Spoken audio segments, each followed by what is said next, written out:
Yun guys, good morning sa inyo lahat. Yan, for today's video guys, nandito tayo sa kasa ng Premium Bike San Jose Occidental Mindoro. At ang pag-uusapan natin ngayong araw ay ang ating bagong-bagong si Honda Click 160 2026. Ito yan guys.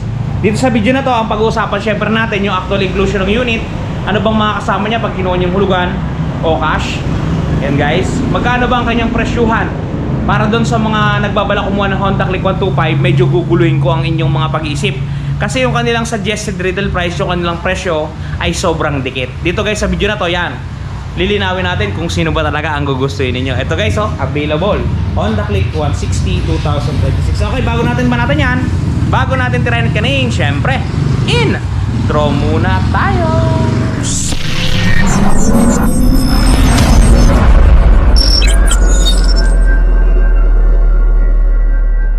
Okay guys, without further ado, banatan na natin ang ating napakaganda at napakagilas na Honda Click 160 2026. Ito siya guys. Yan, ito yung kulay puti niya. Pero available siya sa dalawang kulay. Pa-flash ko yung isang kulay guys. Ito naman yung isang kulay niya, which is parang gray siya na hindi mo maintindihan. Pero ito ngayon ang ating isa subject guys, itong ating kulay white. Yan. Kasi nasa bodega isa natin. Ang ganda ng kanyang kombinasyon guys, kasi kung mapapansin ninyo, yung pagkaputi niya ay parang nagbe-bend, no? Pansin niya, nagbe-blend. Ano siya? Matte color white siya, pero parang may pearl white. Yan. Tapos meron tayo ditong glossy, na parang visor niya, pero maliit lang. Ito yung ulo niya, guys. Napaka-forma. Para dun sa kukuha ng nagbabala kumuha ng Honda Click 125, minsan kasi nagkakaubusan, guys. Ito yung alternative natin, si Honda Click 160 naman. Mas malakas, mas matibay, mas malupit. Yan, guys, oh. Andito nyo matatagpuan yung kanyang signal light naman sa may bandang, ito, sa may bandang taas. Headlight natin guys, gatong galawan at tsura. Headlight to guys ni 160 ha. Ayun ang kanyang busina kung mapapansin niyo. Yung fender natin guys, maganda. Mukha siyang matibay. Yan, meron siyang mudguard na konti sa likod. Yan, yung size ng ating gulong naman sa harapan yan, kung mapapansin niyo, 14 siya. Size 14 siya na single pot lang yung kanyang caliper. Maganda yung kulay ng mags natin guys, kulay parang bronze. Yan. Pagtaas nyo dito sa may bandang gilid niya, meron siyang decals dito guys. Yan. Wala namang ano yung decals niya. Kung ako, mas magandang tanggalin yan. Pero kayo para na masusunod. Yung lagay niya ng baterya, yun, ganun pa din. Kagaya sa 125, nasa ibaba din. Yan. Yung panel board niya guys, ito, kamukha lang din ng Honda Click na 125. Yung switch natin, kamukha lang din ng Honda Click na 125. Ang pagkakaiba lang guys, meron siya ditong on and off. Okay? Yan ang pagkakaiba niya. Meron siyang on and off system. Tapos meron siyang bulsa dito. Papansin niyo, yan. Meron siyang bulsa dito. Yan. May bulsa siya dito guys. Yan. Meron niyang adapter, charger. Mapapansin niyo. Yan. And then yung charger niya guys. Sa cellphone natin. Tapos, eto guys, may bulsa dito. Pwede nyo lagyan ng basahan, kung ano pa man. May shutter key tayo dito. Wala siya. Kile siya guys, kile siya. Meron siyang open ng U-box. Yan. Eto, may sabitan tayo dito pag tayo na malengke. May sabitan tayo. Dito sa loob, wala. Tapos yung legroom natin, ito, medyo maluwag. Ito yung legroom natin. Yan. Medyo maluwag yung legroom natin guys. Goods sa goods. Okay? Ito naman yung box. Yung bangko pala muna. Ito guys, kung mapapansin niyo sa bangko, formado yung bangko natin. Nakahukay siya, tapos meron siya ditong, yan o, may ulbo siya dito guys. Pansin niyo ba sa video? Yan o. Nakapaulbo yan. Parang lock o stopper na angkas. Ganda. Yan. Pag binuksan niyo yan, syempre, dito yung U-box natin. Yan. Maliit lang yung U-box. Si Ron, kasya ba yung helmet yan? Teka guys, itatry natin na laglag yung baterya. Try natin kung kasya helmet. Kukuha tayo ng helmet na pang-previous. I-try natin kung kasya siya doon sa U-box. Ito yung pang-previous natin guys na helmet. Ito yung pang-previous natin guys, yan. Try natin kung kasya, may premium bike siya. Yan. Alisin muna natin to. Para may idea lang kayo ah. Wait lang. And guys, nakalagay yung helmet. Try natin kung ba isasara. Na isasara guys. Kasya. Kasya ang helmet guys sa pang previous. Pero yung mga full face, siguro hindi. Yan o. Nailalak siya guys o. Oo. Walang sabit yan. Yan. Kasya siya. O, diba? Goods na goods. Alright, alright. Ganito yung pa-previous natin. Available to sa kulay pula at sa kulay itim. Yan, dyan muna yan. At hindi pa siya kasama ngayon sa ating unit. Ito nga pala guys, yung baterya ng ating Honda Click 125. GS ang tatak niya. Yan, kung mapansin nyo. Malaki to, malapad. Yan. Sumunod. Ito. Meron tayo ditong tools. Yung tools natin, hindi nyo paghahanapan to ng marami kasi konti lang talaga siya. Dalawang piraso lang siya. Screw at saka pangtanggal ng spark plug. Sumunod. Meron tayo ditong owner's manual.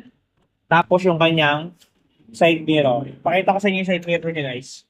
Ang kaiba side mirror na to, kamukha to ng side mirror ng PCX na 160. Yan. Ito yung side mirror niya guys. Walang style sa likod. Plain lang siya. Tapos yan. Yan. Ito yung side mirror ng ating Honda Click. Okay. Sa totoong buhay kasi guys, yung makina ng Honda Click na 160 at ni PCX ay isa talaga. Ito guys, ang mga kanya kay carrier naman, patriangulo siya, may kanto dito. Yan. Tangke natin, gas tank. Yung ating pipe, yan kung mapapansin niyo yung pipe na to, at yung pipe ng ating PCX ay sadyang iisa talaga guys. Yan. Hindi ko sure na iisa sila, pero talagang yun ang nakikita ko. Isang isa sila. Yan o. Yun yung kanyang pipe. Mapugi. O, di ba? Tapos yung kanyang radiator, kawig na sa P6 guys. Ayan, ganyan din sa ibabaw nun may kulay pula. Pati yung kanyang mudguard, ganun din. Yan. 14 din yung likod, ang size 120/70 guys. Yan, ganda. Quality din talaga ang ating Honda Click 160 kaya tangkilikin ninyo, napakamura, mamaya tatalakayin natin. Yung kanyang rear fender, kahawig din ng sa Click na 125. Yan, pansinin ninyo. Siyang siya. Yung tip ng ating pipe, PCX din yan guys. PCX sa PCX. Pati itong ating gilid, PCX din siya halos guys. Ito, ibang klase yung kanyang foot peg, footrest. Yan. May italim siya guys. Oh. Kumakapit sa tsinelas to sa sapatos. Yun. All in all, yun lang naman ang kanyang galawan. Tapos ngayon, syempre, dadako tayo sa presyo. Ito guys, ang presyo ng Click 160 natin. Ito. Ang suggested retail price niya is 100,900 pesos. 1,900. 109,000. Sorry. Yan. Pinaka-sure. 109,000 pesos guys ang suggested retail price. Down payment natin, 5,450. Sa premium bikes to guys yan. 5,450. Ang monthly natin, pag nag-down tayo ng 5,450 sa 2 taon, 7,091. Pagka 3 years natin kinuha, 5,548. Yan guys, yung ating Click 160 2026, which is ito yun. Yan. Ito yun siya guys. Ganda. Sira na no itsura niyan pag sinakyan. Ito guys, papakita ko na rin sa inyo para all in tayo. Ito guys, pag sinakyan ninyo, ang aking alam na height ay 5'6". Alam ko yun ha. Hindi ko lang alam kung legit yun. Pero yun talagang nalalang. So ito guys, baka ko siya. Sakyan natin, 5'6". Height. Yan. Oh. Kita niyo ba? Tiptoe tayo guys, tiptoe. Nakatingin tayo. Doon sa actual scene. Yan, kita niyo ba? Tiptoe. Kita niyo ba yung bako? Tiptoe. Okay siya guys. Ang Click 160 lang din pero mas magulas. Mas matapa. Yung feels niya pag nakasakay kayo para siyang Click 160 lang kasi yung ambience dito, yan o, mapapansin niyo parang Click. Pero mas mabulas siya sa Click guys.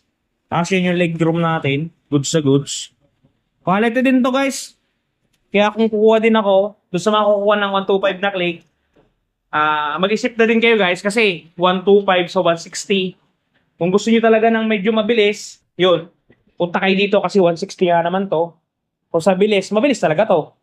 Kasi 125 lang yon. Yun. Yung presyo naman nila, konting-konti lang yung diferensya. Si Click na 125 natin is nagre-range ng 89. Ito 109,000. So, konting-konti na lang yung budget. May pipilit na natin yan. Naka 160 ka na. Mas mataas pa yung CC mo dun sa mga NMAX, sa Aerox. Halos kasi tayo ng ADB ito. ADB na kulay white, 160 din yan. Ay, 160 din to. Yun. Di ba? Ayun.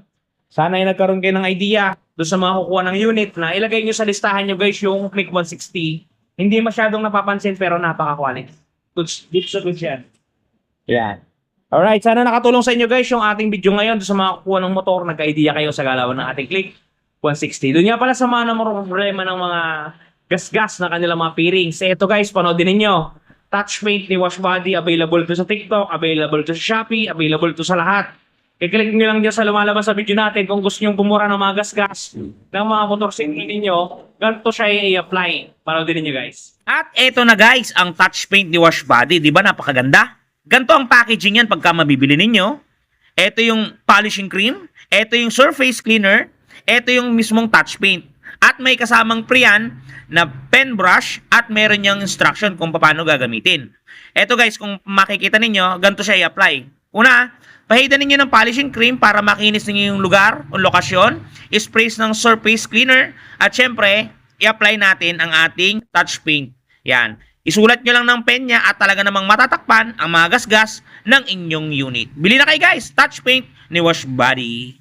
Yun guys, napaka-legit, napaka-quality ng touch paint ni Washbody. Kaya kung ako sa inyo, i-try nyo na ang touch paint ni Washbody.